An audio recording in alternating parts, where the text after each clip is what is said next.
Good afternoon.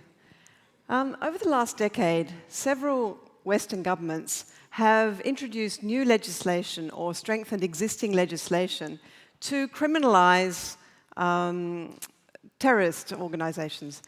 And this is, a very logical measure to take in order to try to stop terrorism spreading around the world.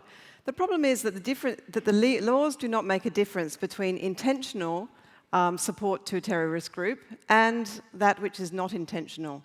So that any service or any item which ends up in the hands of a group which is on a terrorist list, the people responsible for passing out that support could be held criminally liable. And this is causing great concern to humanitarian aid organizations because many of them want to work in areas which may be held by this terrorist group. No aid organization is able to say that 100% of their aid can get to the people to whom it is intended. So the problem we are seeing that for instance, in al-Shabaab regions of Somalia, some aid organizations are not even trying to negotiate access. This issue raises a much bigger question, an issue of the unintended consequences of humanitarian action and the response of this by aid organizations. Because whilst for aid organizations, the side effects of aid, such as contribution to the war economy or legitimizing certain leaders in an area, are unintended, belligerent parties in conflict have often used aid very much in their own interests. And in many ways, the criminalization of aid to one's enemies in Somalia is just the flip side of using aid to win the hearts and minds of civilians in Afghanistan. In both cases, aid is being considered as a weapon of war. And it is the people who are in dire need of that aid who are paying the consequences. Because in Somalia, many people are without humanitarian aid.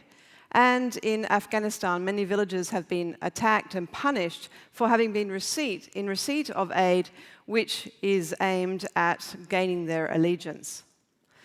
Humanitarian aid organizations have been both willing and unwilling accomplices in this process. On the one hand, they tend to lament this instrumentalization of aid in some circumstances, but in others they tend to become part and parcel of the issue.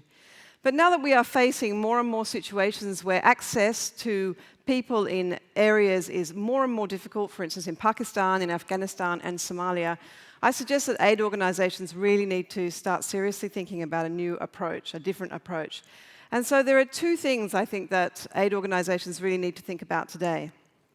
The first is that we need to recognize that there is a fundamental paradox at the heart of humanitarian action. It can prolong war, and with it, the suffering it intends to alleviate.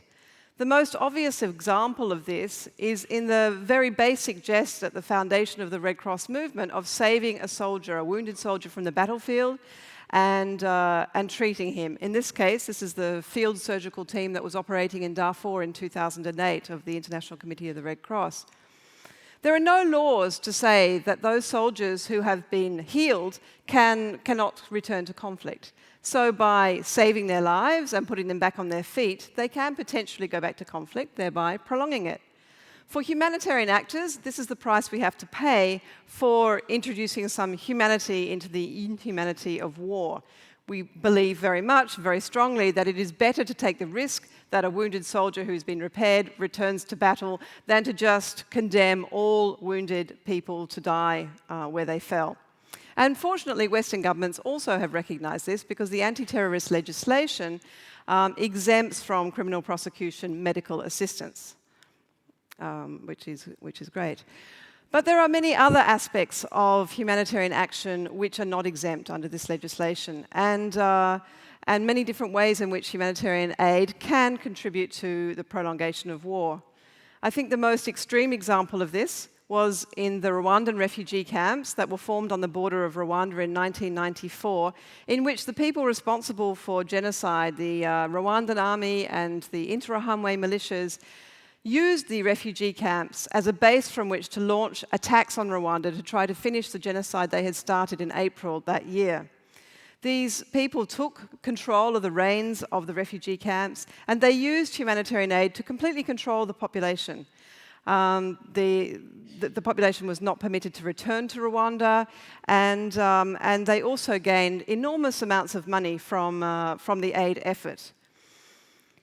But fortunately, Rwanda is the exception. It's not, I don't think there is any other country you can really make a case for aid prolonging war. When you think about the military and financial resources that allied regimes give to belligerent parties, when you think of the remittances coming from the diasporas, when we think of the contraband and narcotics trade and piracy, all these things are far more significant than humanitarian aid in contributing to the continuation of war. Rwanda really was exceptional, these camps. But that does not absolve humanitarian aid organizations from being very serious about the need to absolutely ask who is benefiting from the aid coming in, and does the aid do more harm than good?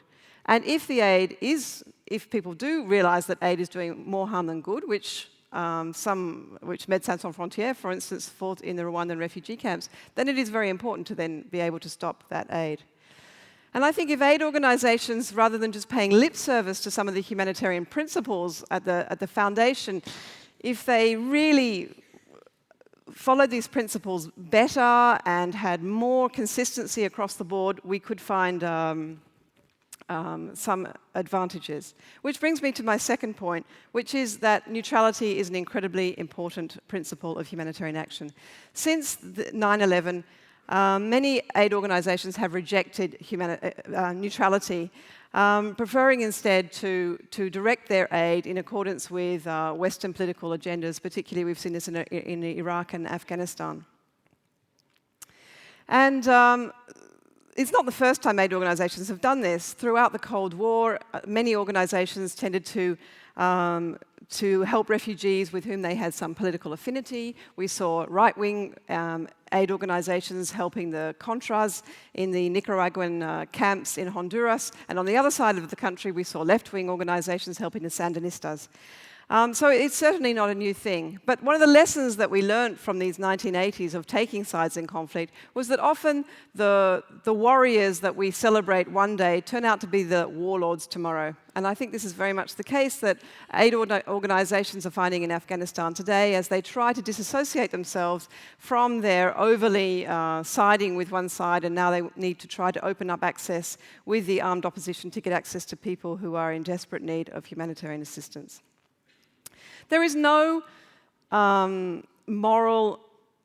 there is nothing morally superior about a neutral position. It is simply a tool that aid organizations need to use in order to get access to people most in need of assistance. The criminalization of humanitarian action, or the criminalization of food aid because some of it might end up in the hands of the wrong people, is immoral, but it is also very unwise. Because if you look at the Guardian website, recently there's been a video put up of Al-Qaeda now coming in and starting to win hearts and minds of the Somali population through aid. And so I think we're going to see a lot of the same sorts of problems that we see with Hearts and Minds programs everywhere, that it's not necessarily the interests of the populations who are receiving this aid that is foremost in the minds of the people giving it. So aid organizations, I think today, really need to decide, do they feel that aid should be used to influence the vulnerable, or should aid be given solely only on the basis of our shared humanity? Aid organizations cannot lament the instrumentalization of aid on one hand and then contribute and participate on the other. They need to choose, and they need to act in accordance with that choice. Thank you.